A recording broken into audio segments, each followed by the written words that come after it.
Mesdames et messieurs, bonsoir et bienvenue dans ce flash d'informations sportives sur Guinée Matin TV. J'ouvre ce flash par le salut que nous avons et vous informer que le site d'information guinématin.com a été sacré meilleur site de Guinée pour cette année.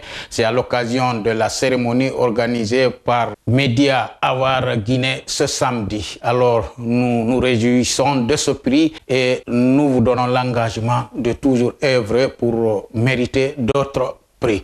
Le championnat national Ligue 1 de Guinée s'est joué ce week-end dans sa 16e journée. Les résultats ont été les suivants. Le Louba FC de Télémélé a battu le Afia sur le score de 2-1. Le Milo FC a battu le Renaissance sur le score d'1-0. Le Racing Club de Kamsar s'est imposé sur le Wakiria sur le score de 3-1. L'Ashanti Golden Boy de Sigiri et Sor Academy ont fait match nul 0 but partout. Le Roya, quant à lui, a battu le Foot Elite sur le score de 3-0. Kalum Star a également battu Sangaréji sur le score d'1-0. CI Kamsar s'est imposé sur la Flamme Olympique sur le score de 3-1. Au classement, le Oroya est premier avec 33 points, suivi de Renaissance qui est deuxième, 29 points. Le Afia est troisième avec 28 points. Et en bas, Louba FC de Télémélé est sorti de la zone relégable. Il est 12e avec 17 points. Flamme Olympique et Sor Academy sont 13e et 14e avec respectivement 7 points. CAN U20, le Sénégal, champion en titre, rencontre le Ghana ce soir au stade de Suège au compte de la deuxième journée du groupe C de la Coupe d'Afrique des Nations U20. Accroché par l'équipe centrafricaine lors de la première journée sur le score d'1 partout, les Lionceaux du Sénégal n'ont pas droit à l'erreur s'ils veulent poursuivre l'aventure en Coupe d'Afrique des Nations de la catégorie U20. L'attaquant sénégalais Ibrahima Dieng insiste sur la nécessité de miser sur la force du collectif sénégalais. Les différents championnats européens sont dans la dernière ligne droite de leur saison. Les champions sont déjà connus dans certains pays.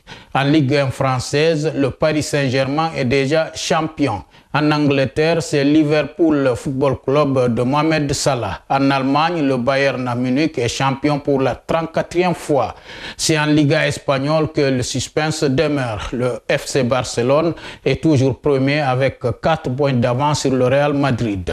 Le Classico au compte du match retour entre ces deux géants espagnols est prévu le 11 mai et pourrait décanter la situation. En Italie, Naples a 3 points d'avance sur Inter de Milan en 35 journées de Serie A. Enfin, les demi-finales retour de la Ligue des Champions en Europe se joueront mardi et mercredi. Demain mardi, le FC Barcelone, accroché par l'Inter à domicile 3 buts partout, défiera l'Inter de Milan dans sa pelouse de Giuseppe Meazza en Italie à 19h en temps universel. Un match qui promet d'être fou, comme d'ailleurs celui du match aller. La seconde demi-finale retour aura lieu à Paris entre le Paris Saint-Germain, vainqueur à l'aller sur le score d'1-0 face à Arsenal à l'Emirates Stadium. Avec ce but de retard, Arsenal pourra-t-il renverser le Paris Saint-Germain au Parc des Princes? La réponse, c'est mercredi à partir de 19h. C'est la fin de ce flash d'informations sportives.